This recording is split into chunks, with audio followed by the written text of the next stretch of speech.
बिस्मिल्लाहिर्रहमानिर्रहीम, अस्सलाम वालेकुम। मैं शकील मलिक आपकी खिदमत में हाज़िर हूँ। ख़बर यह है कि एक इशारा होते ही अली अमीन गंडापुर की सारी अकड़ बल्कि सारी हवा निकल गई है। और सर इसके साथ साथ तहरीक इंसाफ वालों ने इमरान ख़ान को माइनस कर दिया है। अच्छा, तहरीक इंसाफ वो जो बाकी मांदा बची थी ना, जो अभी आपको नज़र आ रहे हैं चंद लोग, उनकी बात की जा रही है। वैसे तो तहरीक इंसाफ का सफाया हो चुका है। और इसके साथ साथ इमरान ख़ान ने अपनी ही बहन अलीमा ख़ान को, यानी कि बाजी अलीमा को, झूठी करार दे दिया है। ये सारा माजरा क्या है, इमरान ख़ान ने क्यों उन्हें झूठी करार दिया, और जनाबी अली ये इशारा किसने किया, ये आज के वीलॉग में आपके साथ बात करेंगे। तमाम डिटेल्स जो है वो शेयर करेंगे। लेकिन उससे पहले बात करते हैं, ये जो अलकादर का केस है, जो कि अडयाला जेल में केस की समाअत चल रही है। 190 मिलियन पाउंड करप्शन केस का मामला, जिसमें बुशरा बीबी और इमरान ख़ान पर फ़र्द जुर्म आयद किया जा चुका है। गवाहान उनकी शहादतें रिकॉर्ड की जा रही हैं। इस केस में आज भी जो है वो 3 मज़ीद गवाहान जो हैं उनकी शहादतें रिकॉर्ड की गई हैं। और आज अदालत में जनाब सलमान सफदर साहब, जो कि इमरान ख़ान के वकील हैं, वो पेश हुए। इसी तरह अली ज़फ़र साहब, उस्मान गिल साहब जो हैं और दीगर जो वकला हैं वो यहाँ पे पेश हुए। और मज़े की बात यह है कि इससे बड़ा एक केस था जो कि तहरीक इंसाफ और सुन्नी इत्तेहाद कौंसल के लिए बहुत ज़्यादा अहमियत का हामिल है। वो है मखसूस नशिस्तों का मामला, जो कि पेशावर हाई कोर्ट में दायर किया गया केस था और तहरीक इंसाफ की अपनी दरख्वास्त है। आज वहाँ पे तहरीक इंसाफ वाले पेश नहीं हुए और जजों ने इनकी किस तरह से इज़्ज़त की है वो मैं आगे चल के आपके साथ बताता हूँ। लेकिन चूँकि पहले ज़रा इस मामले पर बात कर लें, तो अलकादर में जनाब प्रोसेस जो है वो जारी है। लेकिन चूँकि अदालत जो है वो अडयाला जेल के अंदर लगी थी, इसलिए वकला गए और इमरान ख़ान से मुलाकात भी होगी। हालांकि इमरान ख़ान समेत तमाम कैदियों के साथ सूबाई वजारत दाखिला की तरफ से मियांवाली, अटक, अडयाला, आई थिंक ये 3 जेलें हैं जहाँ पे सिक्योरिटी रीजन्स की वजह से हर किस्म की मुलाकातों पर पाबंदी आयद कर दी गई है। लेकिन खैर, पाबंदी के बावजूद मुलाकात तो होगी, वो चाहे वहाँ पे केस की वजह से हुई या किसी भी वजह से हुई। क्योंकि इमरान ख़ान की मुलाकात में बैरिस्टर अली गौहर साहब ने, अली ज़फ़र साहब ने और दीगर लोगों ने जो वहाँ पे मौजूद थे, उन्होंने हालिया जो सेनेट के इंतखाबात होने जा रहे हैं इस हवाले से कप्तान के साथ मुशावरत की है और दीगर भी मामलात पर उनसे बातचीत की है। इसके अलावा इमरान ख़ान ने एक बार फिर मीडिया के साथ बातचीत भी की है और वो खुल के अपना जो मौक़िफ़ है वो बयान भी किया है। और हैरत की बात नहीं है कि एक कैदी, सज़ा याफ्ता शख्स जो है वो जेल के अंदर बैठ के रोज़ाना की बुनियाद पे प्रेस कॉन्फ्रेंस करता है और जनाब अली उसको रियासत फैसिलिटेट कर रही है। खैर, इमरान ख़ान साहब ने वही बातें की हैं। उन्होंने जनाब अली कहा है कि जनाब ये सिस्टम नहीं चल सकता क्योंकि ये धांधली ज़रा सिस्टम है, हमारा मैंडेट चोरी किया गया है, अदारों की साख जो है वो ख़त्म हो चुकी है। वो कहते हैं जी सिक्योरिटी जो थ्रेट्स हैं इनका बहाना बनाया जा रहा है और मेरी मुलाकातों पे पाबंदी आयद की जा रही है। वो कहते हैं कि लुबे लुबा ये है कि अदारों को तबाह किया जा रहा है। ये जी इमरान ख़ान साहब, वही उनका बयान जो हमेशा की तरह होता है। लेकिन इसमें जो नई चीज़ है ना, नई चीज़ ये है कि अलीमा ख़ान साहबा ने चंद घंटे कबल ये दावा किया था कि हमें बार बार डील की ऑफ़र की जा रही है, याद है ना आपको। और उसमें अलीमा ख़ान साहबा ने कहा था कि ये जो डील करने की जो ऑफ़र्स आ रही हैं उसमें कहा जा रहा है कि आप खामोशी इख्तियार कर लें तो इमरान ख़ान बाहर आ जाएगा। तो उनका कहने का जी हमारे साथ राब्ते किए जा रहे हैं। लेकिन इमरान ख़ान साहब से जब ये इस मामले पर पूछा गया कि ख़ान साहब डील के हवाले से आपके साथ किसी ने कोई राब्ता किया या कि आपके किसी भी करीबी के साथ कोई राब्ता किया गया, तो जनाब इमरान ख़ान साहब ने कहा जी किसी ने मेरे साथ कोई राब्ता किया ही नहीं है, ना कि डील की बात की जा रही है। इवन कि मेरी तो वकला के साथ मुलाकात पर पाबंदी आयद कर दी गई है, किसके साथ डील की मुलाकातें हो रही हैं या बातें हो रही हैं। तो बड़ी हैरत नहीं होती कि यार उन्हीं के साथ उस वक़्त बैठी हुई अलीमा ख़ान मौजूद थी जिन्होंने आई थिंक 24 घंटे कबल ये दावा किया था कि जी हमें डील की ऑफ़र्स की जा रही हैं। और इमरान ख़ान कहता है कि मुझे तो किसी ने मुँह ही नहीं लगाया, तो डील की ऑफ़र कौन करेगा। और जो इमरान ख़ान कह रहा है ये बिल्कुल सच है। इमरान ख़ान को किसी ने कभी भी अभी तक, जब से इमरान ख़ान गिरफ़्तार हुआ है, एक मरतबा भी डील की ऑफ़र नहीं दी गई। हाँ, इस दौरान बुशरा बीबी ने एफ़र्ट ज़रूर की, उन्होंने मुलाकातें की, उन्होंने अहम जो शख्सियात हैं उनकी मिन्नत समाजत भी की और ताकतवर लोग, बल्कि गैर मुल्की जो अहम शख्सियात हैं उनके साथ भी मुलाकातें की, और उनकी ख्वाहिश ये थी कि इमरान खान के लिए कुछ जो है वो सहूलत पैदा हो जाए और इनको रिलीफ मिल जाए। लेकिन खैर इनका मसला पता क्या है? मसला ये है कि ये ना अपना वो मियाँ नवाज शरीफ ने इनके बारे में एक बार कहा था, ये खलंडरे हैं, खलंडरे। तो वाकई ये खलंडरे हैं। इनको पता ही नहीं है कि सियासत किस तरह की जा सकती है।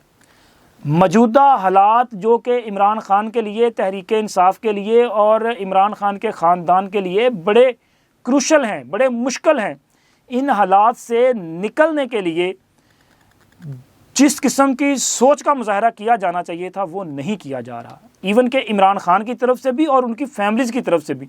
अच्छा, इमरान खान के बारे में ये है कि जी इमरान खान एक ज़िद्दी मिजाज शख्स है, लेकिन एक ज़िद्दी मिजाज शख्स को मज़ीद जो है वो अपना मुश्किलात में फंसा के रखना और उसके लिए बाकायदा तौर पे कार्रवाई करना या इस किस्म के इक़दामात करना, क्या वो भी सारे ज़िद्दी हैं? यानी कि अलीमा खान जो बात करती हैं या बाकी लोग जो बात करते हैं कि जी खान किसी से डील नहीं करेगा या खान के लिए ये कहा जा रहा है। अब देखें ना, अगर किसी ने अलीमा खान से बात की किसी भी तरह से, तो मेरा ख्याल है कि दानिशमंदी तो यही थी कि फिर खामोशी इख्तियार कर ली जाती और ऐसा रास्ता तलाश किया जाता कि इमरान खान बाहर आ जाते। लेकिन मुझे लगता है कि ये खुद चाहते हैं कि इमरान खान बाहर ना आए, और ना सिर्फ ये ख्वाहिश तहरीक इंसाफ की आज की जो हमें फाल क़यादत नज़र आ रही है उनकी है, बल्कि ख़ुद अलीमा खान की भी लग रही है। चूँकि अलीमा खान जो इस वक्त तहरीक इंसाफ पे जो है मुकम्मल तौर पे उनकी गिरफ्त है, वो बुशरा बीबी और इमरान खान के बाद सबसे अहम तरीन जो शख्सियत है वो तहरीक इंसाफ में अलीमा खान है। तो जनाब अली बताएं फिर कौन वो होगा कि जो चाहेगा कि जी ये उसको जो अहमियत मिल रही है वो ना मिले। और इसी तरह बैरिस्टर गौहर साहब हैं, अली ज़फ़र साहब हैं या अली अमीन गंडापुर है या कोई भी ये लोग हैं जो पार्लियामान में चले गए हैं, क्या ये चाहेंगे कि इमरान खान को किसी किस्म की सहूलत मिले और इमरान खान बाहर है? बल्कि ये इस तरह का काम करते हैं, इस तरह का जो है वो रद्द-ए-अमल देते हैं कि जिसकी वजह से इमरान खान के लिए मज़ीद मुश्किलात बढ़ती जा रही हैं। क्योंकि ब्लेम तो इमरान पे आएगा ना कि जी इमरान खान के कहने पे ये सारा कुछ किया जा रहा है, लेकिन अंडर हैंड ये अपने लिए डील कर रहे हैं। डील ये है कि जी इमरान को आपने माइनस करना है, साढ़े वालों करो, जो मर्जी करो, हम तो माइनस करने के लिए तैयार हैं। ये सारे ये ऑफ़र करवा रहे हैं, बस आप हमारे साथ डील कर लें। तो सर वो सारे अपनी डील कर रहे हैं और सारे डील करके अपना अपना फ़ायदा जो है वो निकालने की कोशिश कर रहे हैं। जो लोग मेरा ख्याल है कि काउंसलर का इलेक्शन तक नहीं जीत सकते थे, वो लोग कौमी असम्बली और सूबाई असम्बली के मेंबर मुंतखब हो चुके हैं। और ये सच है कि ये इमरान खान की वजह से हुआ है। और वो कैसे चाहेंगे कि जनाब अली इमरान खान आ जाए और सारे मामला इमरान खान के हाथ में चले जाएँ और ये सारे के सारे लोग जो हैं वो एक बार फिर वो क्या कहते हैं अपना गली छाप बन जाएँ, इनकी हैसियत कुछ ना रहे। तो ये कोई नहीं चाहता कि जनाब अली ताकत मिली है तो ये ताकत जो है वो छिन जाए, और माइनस करने के लिए ये सारे के सारे तैयार हैं। अब अगर इमरान खान ने जब ये कहा कि जी पार्लियामान में भरपूर एहतजाज किया जाएगा, इस हुकूमत को एक लम्हे के लिए स्पेयर नहीं किया जाएगा। आपने देखा ना कि कौमी असम्बली और सूबाई असम्बलियों में किस तरह से जो है वो तूफ़ान बदतमीज़ी बर्पा किया गया, एजिटेशन किया गया और हुकूमत को जो है वो रोकने की कोशिश की गई। स्पीकर से लेकर डिप्टी स्पीकर, फिर कायदे ऐवान का इलेक्शन, फिर सदर ममलिकत का इलेक्शन, हर फोरम पे तहरीक इंसाफ वालों ने एहतजाज ज़रूर किया, लेकिन ये जो कानूनी आइनी प्रोसेस था इसको रोकने की या डीरेल करने की जो है वो कोई ऐसी बड़ी कोशिश नहीं की कि ये मामला जो है वो स्टॉप हो जाए। वो ऐवान में वोटिंग भी चलती रही और ऐवान में उनका एहतजाज भी चलता रहा, वोट भी वो डालते रहे, और वो पूरी तरह से जो है यानी कि जिन्होंने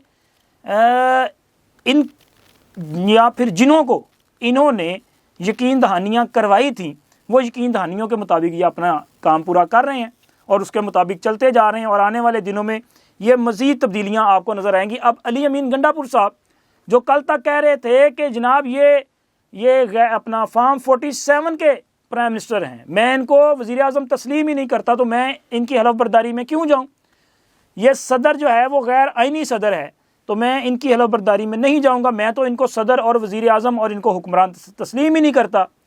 और वही अली अमीन गंडापुर साहब देखें ना कि आज शहबाज शरीफ साहब से मुलाकात कर रहे हैं, वज़ीर आज़म हाउस में जनाब मसूफ़ तशरीफ़ फरमा हैं और वहाँ पे इल्तिजा कर रहे हैं कि जी वफाक हमारी मदद करे। किस मद में मदद करे? ज़ाहिर है सूबा चलाना है ना, तो वफाक के बगैर सूबा तो नहीं चलेगा। अब जो इशू सामने आ रहे हैं उसमें ये है, एक तो चीफ़ सेक्रेटरी की अपॉइंटमेंट का मामला है, जिसमें जनाब अली अमीन गंडापुर साहब ने, बलोचिस्तान के एक ऑफिसर हैं, इस वक्त बलोचिस्तान में सर्व कर रहे हैं, शाह साहब, उनको चीफ़ सेक्रेटरी तैनात करने की ख्वाहिश का इजहार किया। बल्कि उन्होंने तो खैर एक इलामिया जारी कर दिया, नोटिफिकेशन जारी कर दिया। बाद में उनको बताया गया होगा, या शायद मुमकिन है उन्होंने ज़रा अपना लुत्फ़ फ्राई करने के लिए किया हो कि ये प्रोसेस ऐसे नहीं होता। अगर आप चीफ़ सेक्रेटरी को चेंज करवाना चाहते हैं तो ये है कि आप एक 3 मेंबर पैनल तश्कील दे दें, आप 3 नामों की तजवीज़ जो है वो वज़ीर आज़म साहब को भेजें, फिर उसके बाद उन तीनों में से कोई एक जो है वो हो जाएगा। ये ऐसे नहीं हो सकता कि आप कहें एक ये बंदा और बस यही होगा और मैंने हुक्मनामा जारी कर दिया। हुक्मनामा तो वज़ीर आज़म ने जारी करना है, तो आप नहीं कर सकते। तो अब जनाब वही अली अमीन गंडापुर साहब पहुँच गए ना, लेकिन इनके पहुँचने से पहले एक और काम भी हुआ है। इनके पहुँचने से पहले अली अमीन गंडापुर साहब की तलबी भी हुई है।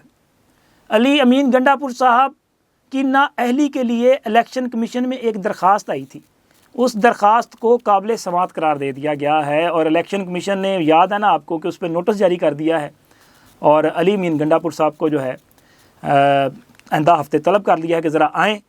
अब अगर अली अमीन गंडापुर साहब साबित हो जाता है कि इन्होंने अपने ये जो असासाजात हैं ये भी छुपाए हैं, अपने नॉमिनेशन पेपर्स में भी गलत बयानी की है, तो फिर उसके बाद क्या होगा सर? फिर तो वही होगा जो कानून के मुताबिक होना है, यानी कि इमरान खान के बाद अली अमीन गंडापुर साहब भी नाअहल हो जाएंगे और नाअहल शख्स तो रुकन असम्बली भी नहीं रहेगा और वज़ीर आला भी नहीं रहेगा।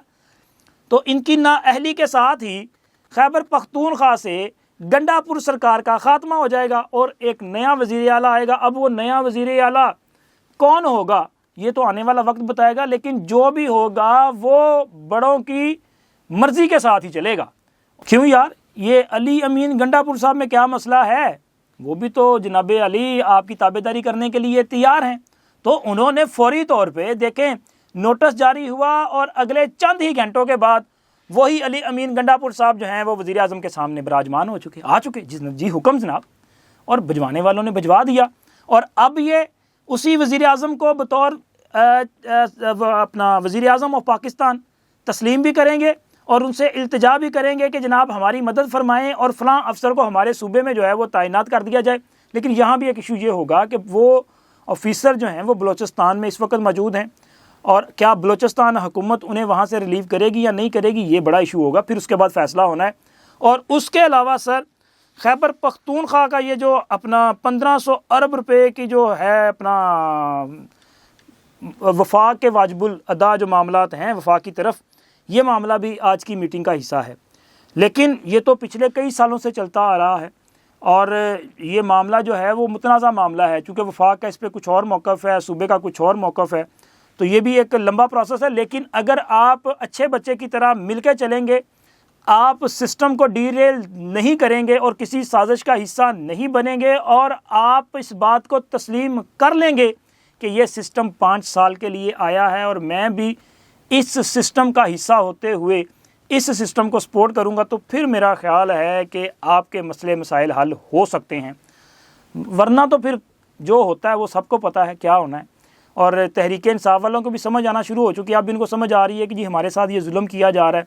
तो खैर चलें जी, जब हम कह रहे थे तब आपने नहीं समझा, अब समझ आई है, तो मेरा ख्याल है अब जो है वक्त गुजर चुका है, अब आपको सारा कुछ है वो भुगतना पड़ेगा। अब तक इतना ही, अल्लाह हाफिज़।